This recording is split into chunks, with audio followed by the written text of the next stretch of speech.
A second WNBA All-Star has agreed to join Project B.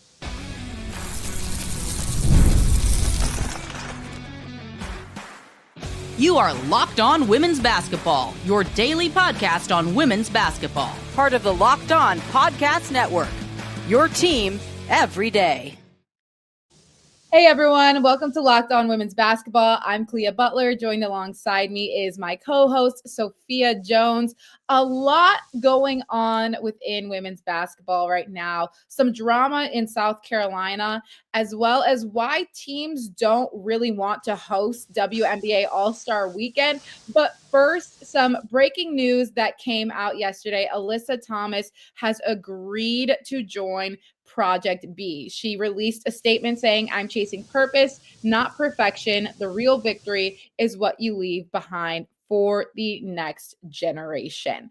Now, this always happens to us, Sophia. Every time we have a topic, yesterday I was literally just explaining how can you get some bigger names to join Project B, etc. And then boom, literally not an hour goes by and they post that Alyssa Thomas has now joined. What were your initial reactions? Well, similarly to you, my initial reaction was, wow, they couldn't have said this maybe an hour ago so we could have reported on it. But that just gave us more time to prepare this segment today. But I was surprised to see AT joining Project B. She's been one of, I think you can say, the faces of Unrivaled. She's been really entrenched in that league, playing it this year, played in it last year. So it sounds like she's defecting from there. And then my reaction to the statement as well, it's really sounding like when you look at who Project B has so far with Nneka Ogwumike and Alyssa Thomas, they're really trying to set this league up to last in the future. These are both players that are veterans and seemingly trying to get their money, but also again set this league up for success so a lot of women's basketball players behind them can succeed. I agree with you. And it's interesting because I did make a comment maybe a couple episodes ago now that Nneka, even maybe Alyssa Thomas, not that they're old by any means, we don't throw the old word around, but the reality is that they are likely more towards the back end of their careers than they are the beginning of it. So it may be a priority for them right now to, as you mentioned, set up younger players for success and kind of breed the path for it, but also get their money in while they're still playing. I was also a little bit surprised, especially from what we saw. It was just released in a social media post from Project B, and Project B still has like under 1,000 followers right now. So we weren't positive exactly if that's who it was. But when you see who's following it, it's like Nneka, now Alyssa Thomas, and a couple of other players. And then when you do some cross checks, we're like, okay, this makes a lot of sense. But former WNBA All-Star Alana Beard and CEO, who played a key role in Alyssa Thomas's signing, said that she is the kind of player, a person you build around. Her leadership, competitiveness, and professionalism elevate everyone around her as one of the most respected players in the world. She represents the new era of player partnership and global competition that Project B stands for. Sophia, can you give us a little bit what Alana Beard's credentials are? Yeah, so currently she is serving as the chief basketball officer for Project B, but she had a really acclaimed career in the WNBA, four-time All-Star, won the championship with the Sparks in 2016, back-to-back Defensive Player of the Year. Even before that, she played at Duke University and was the first women's basketball player to have her jersey retired there.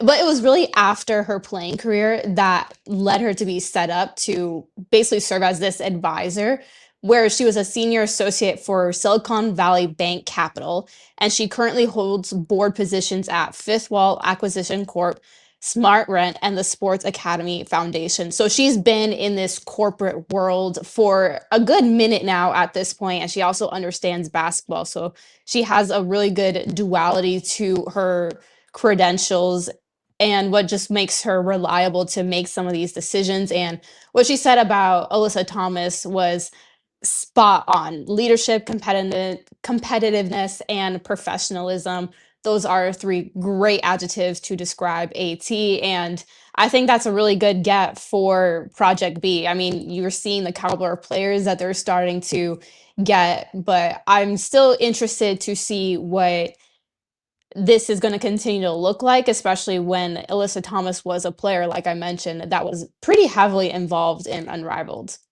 And that's been a question on some people's minds already, is the reality of Alyssa Thomas or any other player to play in the WNBA, go into Unrivaled, but also be able to play in Project B. We know that some players have signed a contract with Unrivaled to play for a minimum of 2 years. We know Paige is on a 2 to 3 year contract with them right now. It's looking like at some point one of these leagues is going to have to give, especially for Alyssa Thomas, the reality of playing year-round basketball. That is a lot of wear and tear on your body. So I'm curious what this list still looks like, because they said that there are WNBA players that are still signed that have just not released their names just yet. Again, we're still also inching towards the CBA negotiations that we talked about. So now that you have not only Nneka Ogwumike, but now Alyssa Thomas, who was literally just in the finals, both signed to Project B, this is a really big advancement for them. And ideally, hopefully, what those CBA negotiations are looking like, or chats are about. But when we're looking at the reality of being able to withhold all these leagues in the same time, I'm just not sure this can all work. I know. And when you're looking at the trends as well, where you're having some of these young players like a Paige Beckers or Sonia Citron, Kiki Irifin, who have all declared themselves to Unrivaled. And now you're seeing more of these veterans. I see more of, but there are only two so far, but But two another veterans exactly that are planning for Project B. It kind of makes you wonder if that's going to be a little bit of a split in division as well, because with Project B, of course, they're planning to debut with 6 teams of 11 players that will play 7 2-week tournaments across Asia, Europe, and Latin America. They're set to tip in November of 2026, so November next season.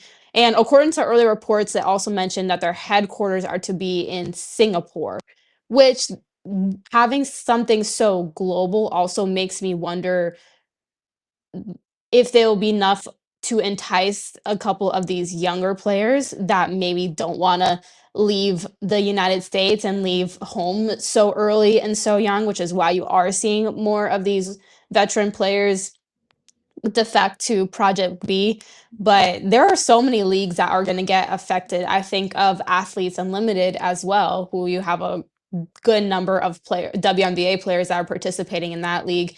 And then Euro leagues, a lot of these European competitions, wonder if we're going to see maybe more of an influx of players from those leagues into Project B.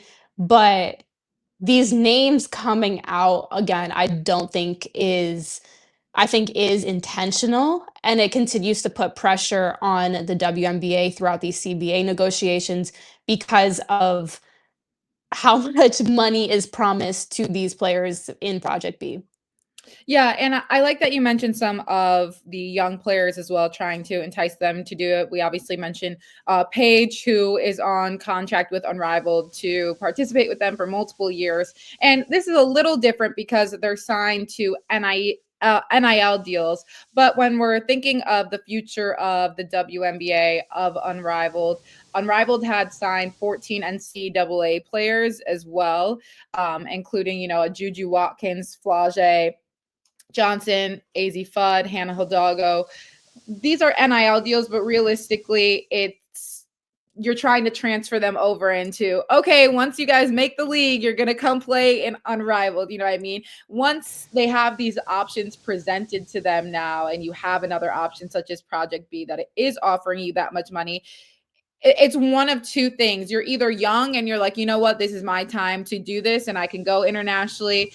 I can have this experience now because I am so young, or it's the other side of, I don't want to leave home just yet. I'm not comfortable doing so. But either way, the future of everything is still in question when it comes to that. So, very curious to see the trickle down effect with the new signing of Alyssa Thomas, how that might entice other players to join.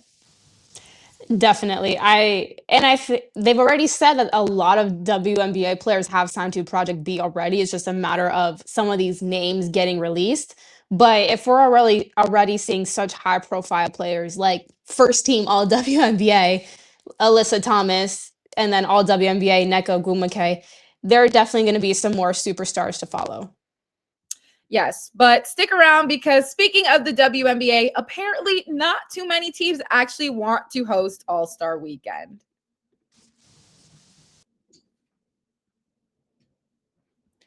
The NBA is back, and there's no better place to get in on the action than FanDuel, the official sports betting partner of the NBA. Even if you missed the start of the game or want to ride the hot hand, FanDuel has live bets on everything from who will score next to fourth quarter comebacks. Plus, you can even combine your live bets into a same game parlay for a shot at a bigger payout. It keeps every game exciting, especially when your team's making that late push. Right now, FanDuel is offering new customers $300 in bonus bets when your first $5 bet wins. So head to FanDuel.com to sign up and play your game with FanDuel, the official sports betting partner of the NBA.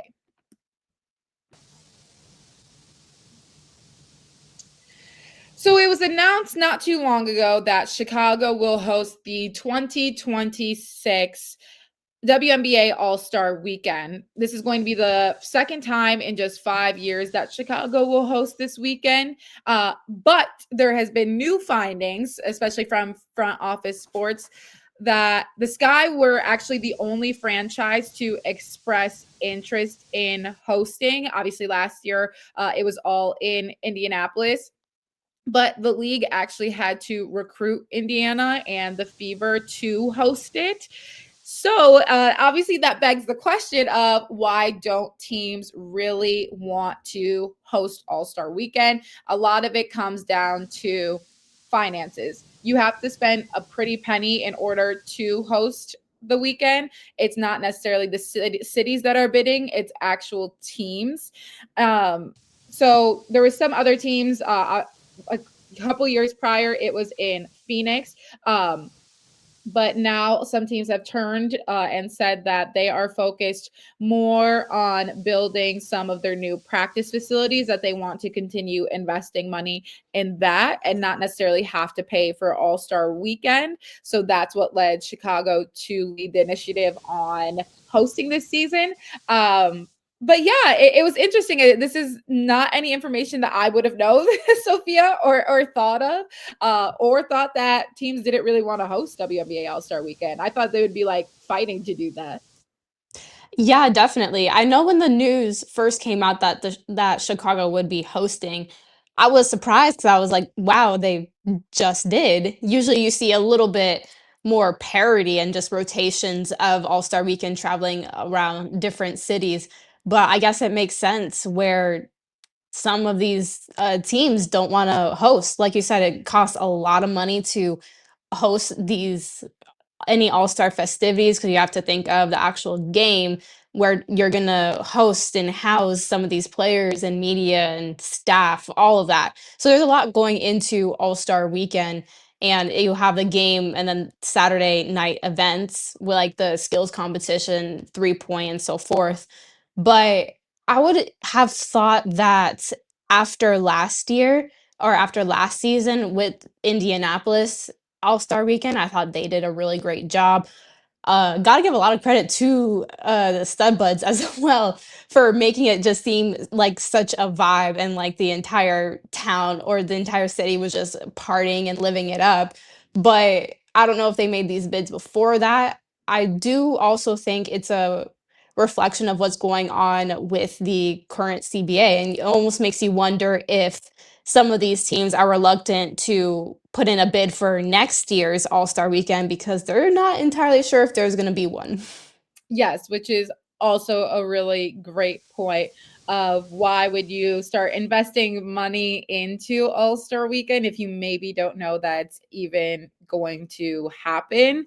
But some other teams, when you're thinking of major media markets, New York, LA, the top ones. A spokesperson for the Sparks said the team ultimately chose to prioritize other major initiatives. The team is building a $150 million practice facility set to open in 2027, but will explore future opportunities to host the game. And the Liberty declined to comment. The Liberty are obviously going through other things right now because, Sophia, we talked about they still don't have a head coach just yet.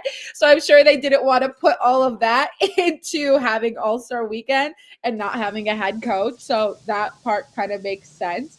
But it seems like what it's really come down to is the financial aspect of things and what you mentioned, what the season is even going to look like next year. But it was all information that when I first saw it, I was just like, oh, I didn't know or even think to like dive deeper than into Chicago's doing it again. I mean, I guess major city, but No, that's exactly what I thought, and that's why it was so surprising seeing this information.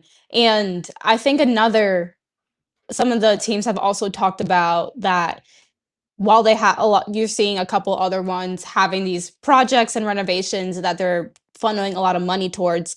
But some of these teams also commented the struggles that they have to finance it when they're a team that's not associated with an NBA franchise as well. We saw that the All Star weekend in Phoenix. Phoenix Mercury are tied to the Phoenix Suns, so they have a lot of money and backing there. They were able to put their players and everyone at a five-star resort, not just a downtown hotel. So those are little things that go into it. Las Vegas, of course, they have a lot of financial backing with their owner, Mark Davis, who's also owner of the A's football team. I don't even know what city they're claiming now, but also the Raiders. I will be interested to see if in these coming years, Golden State will potentially make a bid. I think they hosted this past year's NBA All-Star Weekend, and I was there for a lot of the festivities. It was great. It was a vibe for sure. And seeing the fan support and community engagement that the Valkyries were able to receive this season as well, I think is a real enticement for wanting to host it at Chase Center. And just with the Valkyries organization, they have that Golden State money behind them. So I would be interested to see if they're a team that potentially makes a bid. But again, I think that some of this reluctance is one finances, but also just the uncertainty of having that All-Star weekend. And speaking of NBA backing, the 2026 All-Star game, which will be in Chicago, is going to be played at United Center, which is where the Bulls play. The game's going to be on July 25th. And this just gives the league also an opportunity to make attendance history. Chicago Arena is the largest in the NBA with a capacity of nearly 21,000. Trust me, I was just at a Bulls game the other day. United Center is gigantic. There are a lot of seats to fill up, but it's just so interesting to me because it also, as you said, like going back to this idea of what the season looks like this upcoming year, when you have the opportunity, because we already saw this happen a little bit between the Fever and the Sky. All of their games were hosted within United Center this year. Caitlin Clark ended up getting injured. Angel Reese got injured, and both of them weren't playing each other the entirety of the season, basically, when they were in Chicago. And that raises a question for next year when you have All-Star Weekend here and you have these really big shoes to fill of how can we fill out 21,000 seats and make history within the WNBA that is continuing to break barriers and be historic in its own right.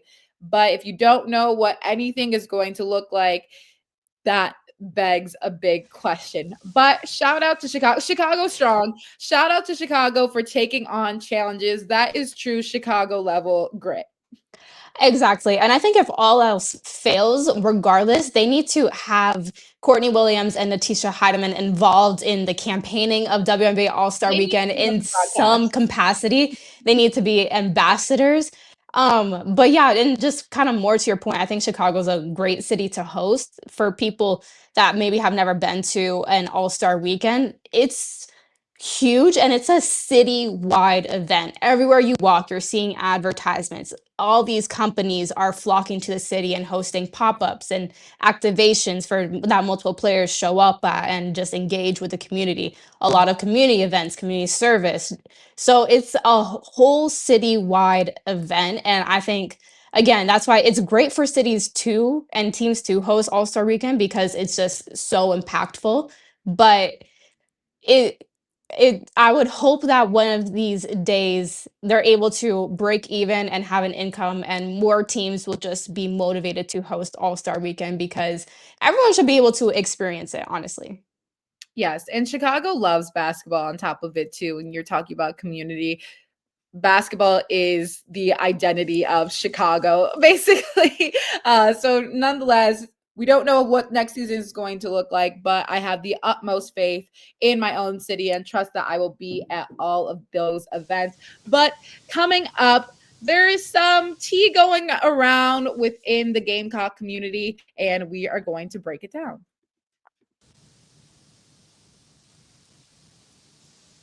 If you're still overpaying for wireless, it's time to say yes to saying no. At Mint Mobile, their favorite word is no. No contracts, no monthly bills, no overages, no hidden fees, no BS. I said yes to making the switch and getting premium wireless for just $15 a month. Mint makes it simple. All plans come with high-speed data and unlimited talk and text delivered on the nation's largest 5G network. You can even bring your own phone and keep your same number and contacts. The setup is super easy. You keep your number and then you're running in minutes. Ready to say yes to saying no? Make the switch at mintmobile.com/lockedonnba. That's mintmobile.com/lockedonnba. Upfront payment of $45 required, equivalent to $15 a month. Limited time new customer offer for first 3 months only. Speeds may slow above 35 gigabytes on unlimited plan. Taxes and fees extra. See Mint Mobile for details.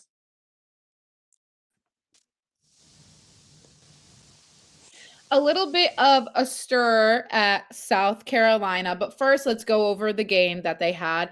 The in-state matchup ended up in a win for South Carolina, 65-37 against Clemson. To be blunt, a little bit of an underwhelming game. We did expect a little bit more competition, even with South Carolina honestly only scoring 65 points. It wasn't anyone's best night, but obviously it still resulted in a win for South Carolina. But one of the most interesting pieces of information was that reserve guard Maddie McDaniel was suspended right before the game. The team announced that very shortly before tip off, but head coach Dawn Staley had a little bit of an interesting reaction to reporters questioning why she was not playing and if she would return to play South Carolina or excuse me, Southern Cal. uh, and she said that basically it was up to her if she can return and that she's being reevaluated every day, but she highly doubts that she will be playing. That obviously raised a lot of eyebrows. Sophia, how did that raise your eyebrow? I would just say because with McDaniel, she was injured earlier in the season. She played in just one game. She left the season opener against Grand Canyon with an injury, and so she did not play in South Carolina's game against Bowling Green on Friday and was wearing a knee brace on the bench. She was not present for yesterday night's game as well. And it's one of those things where because she was coming back from injury and then you expect her to play and then she had the suspension, it does, like you said exactly, raise eyebrows. And for Coach Staley's responses when she asked if McDaniel would be playing Saturday, she said, quote, doubt it, end quote. And then when asked if she would return this season, Coach said, quote, that's on her. She's evaluated every day, end quote, like you mentioned. So it sounds like there is something that McDaniel just needs to figure out herself, but it'll definitely benefit the team if she's able to play this season. She was expected to be first off the bench for South Carolina and be that second unit point guard. And as a freshman, McDaniel averaged 11 minutes of play in 30 games while scoring 3 points per game. So, and we know the type of development that Coach Staley places on her younger players. So, we definitely do hope that she will be back soon, especially with how South Carolina played against Clemson. 65 points is on the lower end for them, to be quite frank. They only shot 9 threes the whole game. They're 5 of 9, so great percentage, but just not very high there. They kind of went into a couple offensive lulls throughout the course of the game. They held Clemson to 37 points, so that defense is always going to be there. Clemson only scored 2 points in the entire fourth quarter, so that's outstanding. But when you're talking about having offense flow, you want cohesion and chemistry. And when you have a player that is suddenly taken out of the lineup, that can affect a couple things. Yes, exactly. And depth is pretty key for South Carolina this season, too. Not that they ever have a lack of talent depth, just a lack of somebody to go out there and play. I mean, obviously, Chloe Kitts is already gone with the ACL injury. Ashlyn Watkins, as we spoke about, not playing the season for her own personal reasons. But now when you have McDaniel, that could be added to that list because we don't have a specific timeline on when she makes that return. It also puts pressure on other players to perform, especially in that guard position. And we spoke a little bit, Sophia, you can elaborate more on this, what we've seen from Tanaya Latson so far and how she's been able to mesh with the team. Having a backup might have been really key and still will be key in those rotations. But what have you seen from the transfer so far? Well, last night she only scored 12 points, and I say only because when you're transferring in, having been the NCAA's leading scorer, that's a significant drop off in what they're used in what Tanaya's used to her production being. Did also have 8 rebounds, so being very active, but seems like she's still finding her place in that South Carolina offense.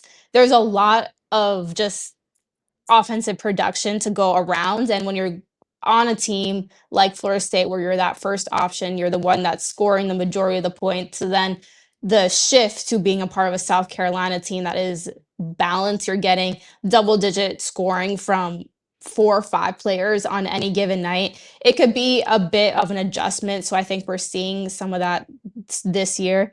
And I would also say, just with the fact that right now, South Carolina's first option really does seem like Joyce Edwards.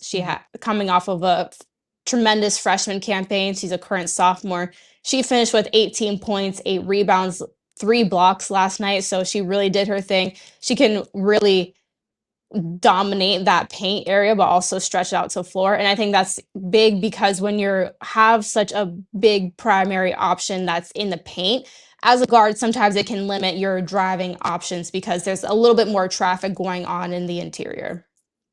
Yeah, which is also a fantastic point to bring up, relying a little bit on the youth of this team, which obviously also takes a little bit of time to develop, only being in her sophomore campaign now. Or is she a sophomore or junior? Sophomore, correct? Sophomore. Okay, I was like, I don't know why I threw myself off. She's only in her sophomore year. So obviously she is still a player that is continuing to develop within this program. But what I've noticed from the culture of South Carolina as a whole is it's going to be accountability. And that comes down to your performance on the court, but also off the court. So I was a little surprised by Dawn Staley's response to McDaniel's not playing. However, she's also made it very publicly known that she has high expectations for this program, for her players. And that's not just developing them on the court, that's developing them as women off the court as well. Again, we don't know any of the implications behind why she is suspended, but in terms of what we're seeing as a whole from the culture aspect of things, I know off the court she's going to hold them accountable, but also on the court, this isn't the South Carolina team that we typically see in terms of scoring this many points within a game. As well as just the offensive production. Defensively, we said looked pretty good. Holding Clemson to 37 points, which is obviously impressive. But only scoring 65 points when you're getting into SEC play, that's unfortunately not going to do it. And this is one game; we're not going to tether them to this. However, I can tell that Coach Staley is ready for them to kind of figure this thing out, and it's taking a little while for them to get there. And it's understandable that it's taking a little bit longer when you have such a youthful group and have a high profile transfer like Tanaya Latson. You dealt with a lot of players just not being on or not being available. So it makes sense, like I said, that it's going to take a little bit of time.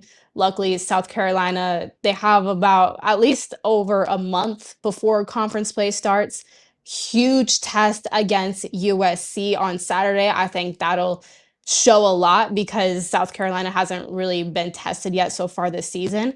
But it'll be interested to see how they're able to perform. And just talking about that depth again, the majority of the starters were still in at the end of the game when they were up 30 points. They did not play very deep at all. So it's going to be South Carolina, in order for them to maintain just that dominance and dynasty that they've really produced, they're going to need to have a lot of players step up. Well, Sophia, I don't know if you have any eligibility left, but it looks like you're going to have to lace those shoes back up and go help South Carolina out on that bench. Oh, you know what? I can do a little bench roll, defense. Woo! Woo! We got the cheers down if you need us, Coach Staley. Thank you so much for watching Locked On Women's Basketball. We will be back to discuss more everything from WNBA